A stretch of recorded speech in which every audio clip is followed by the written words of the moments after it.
Persoalannya sekarang ialah siapa yang buka isu ni, siapa yang memanaskan isu ni, dan siapa yang menonjolkan dan mengangkat isu ini. Kita tak pernah buat. UMNO bermula dalam episod sekarang ini dalam gundah gulana. Kerana apa? Terhakisnya sokongan Melayu sendiri terhadap UMNO. 52 mereka memerintah, 52 tahun mereka memerintah.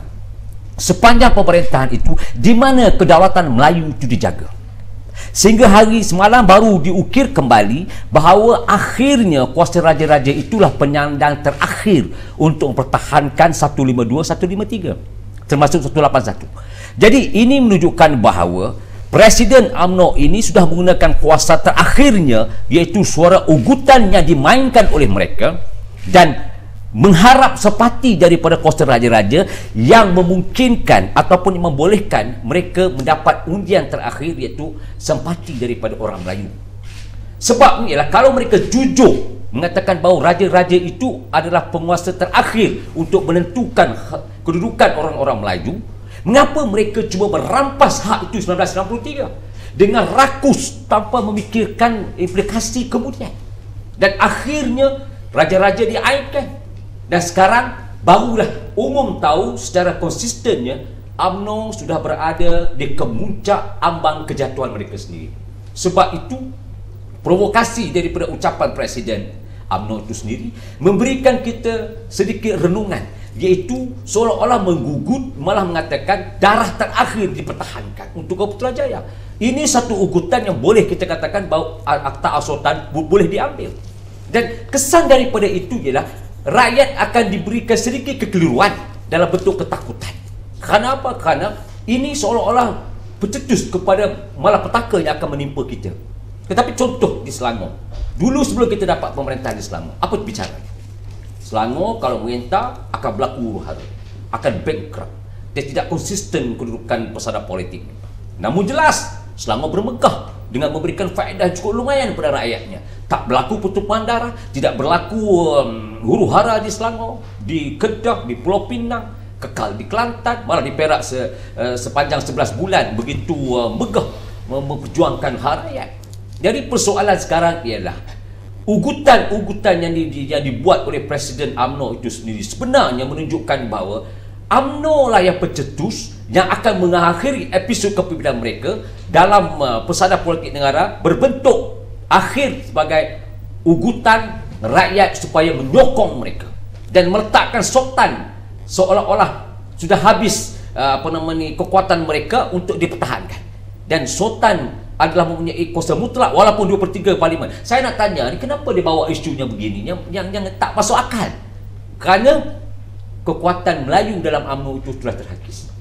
Itu yang ada. Yang jelas pada hari ini yang kita lihat, kekuatan UMNO untuk orang Melayu sudah terhakis. Dan kepercayaan mereka, keyakinan pada UMNO sudah pudar. Jadi untuk mengembalikan balik, itulah ucapan yang saya lihat, ucapan hasutan, penuh retorik, dan dicetuskan dan dimainkan oleh mereka sendiri. Adakah YB Dr. Zul melihat bahawa ucapan Datuk Seri Najib ni untuk mengalihkan pandangan daripada masalah dalaman UMNO itu sendiri, apabila ialah kata-kata politik ya, bahawa timbalannya sendiri mahu berlawan dengannya pada pilihan lagi 2 tahun kan semasa Perhimpunan Agung. Adakah ini bagi mengalihkan pandangan? Saya nampak ia membayangkan 2-3 perkara kebelakangan ini. Pertamanya, UMNO buat hari ini faham.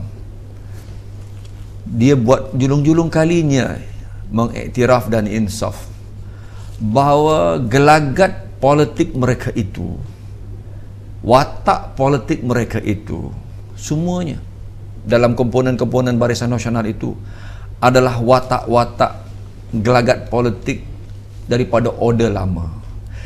Negara dan rakyat sudah beralih selepas 8 Mac yang lalu 2008 dengan penampilan politik baru.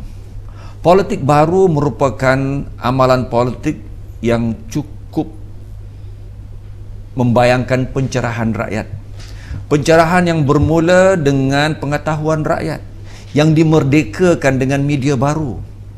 Media baru inilah yang telah meruntuhkan tembok-tembok prasangka prejudis antara etnik, antara kaum dan antara agama. Dan khususnya bagi Pakatan Rakyat hari ini, keseluruhan tembok-tembok itu sudah runtuh.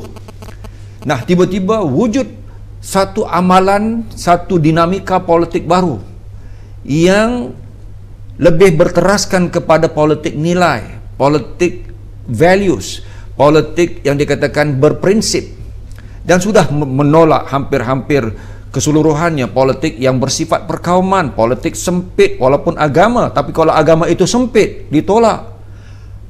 Ini antara politik, ciri-ciri politik baru yang mahukan kepada ketelusan, yang mahukan kepada performance, prestasi kepimpinan, tak kira siapa, bangkang ke ataupun kerajaan, yang mahukan yang dikatakan sebagai rule of law, kedaulatan undang-undang. Undang-undang mesti mengatasi semua.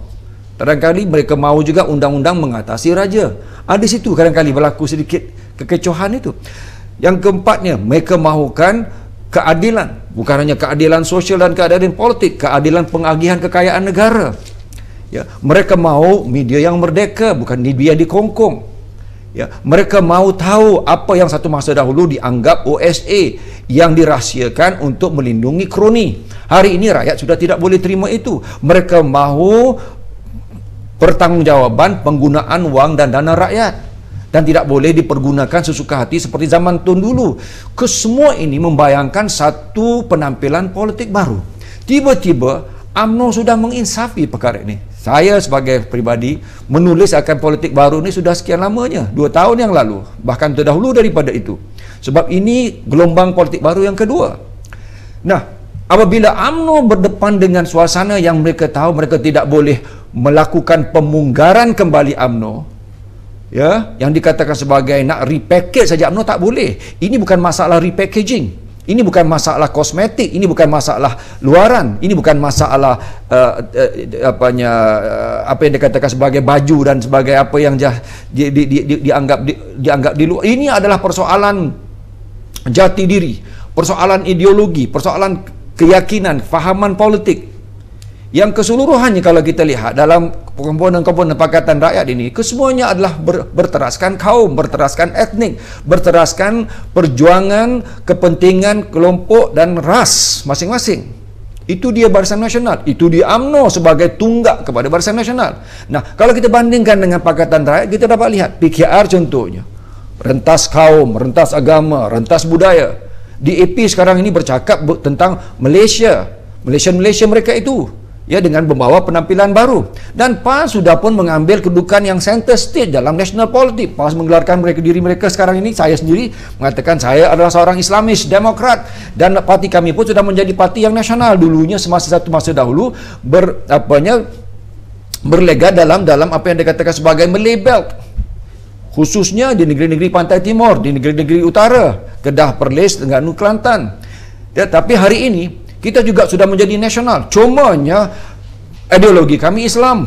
Ideologi DAP itu social demokrasi, dan PKR merupakan satu parti yang rentas semua. Oleh kerana itu, tiba-tiba UMNO tahu bahawa dia tidak boleh pergi dengan perkauman. Lalu dia mahu mentarifkan semula apa itu UMNO. Masakan boleh. Maka dia telah terperangkap dalam jerangkap mereka sendiri. Dan tiba-tiba mereka mahu mentakrifkan, memberikan pendefinisian Melayu, mendefinisikan, mentakrifkan kembali apa jua yang sudah orang kata terbina, terpasak seperti konkrit, batu yang cukup keras dan tidak boleh dirombak. Nah, dalam suasana itu kita dengar ada seorang pribadi ataupun 2 maupun 3, Najib membawa penampilan baru, Khairi menyokongnya dari belakang, tapi ditentang oleh Mahyudin, ditentang oleh Tun. Dalam suasana paklah senyap sunyi, sepi 1000 bahasa. Yang lain-lain, kalau kita dengar Sri Gading berucap di Parlimen, kalau kita dengar yang lain-lain juga berucap, mereka itu adalah ultra. Satu, kalau perkasanya lagi Pasir Mars itu terlalu ekstrim sifat perkaumannya. Jadi bertentangan dengan itu, Najib seolah-olah kehilangan sokongan walaupun dalam partinya sendiri. Sebab itu kalau kita lihat ucapannya itu, ucapan yang mahu UMNO keluar daripada order lama, pemikiran lama, kotak lama, perkauman yang sempit, amal agama yang begitu sempit.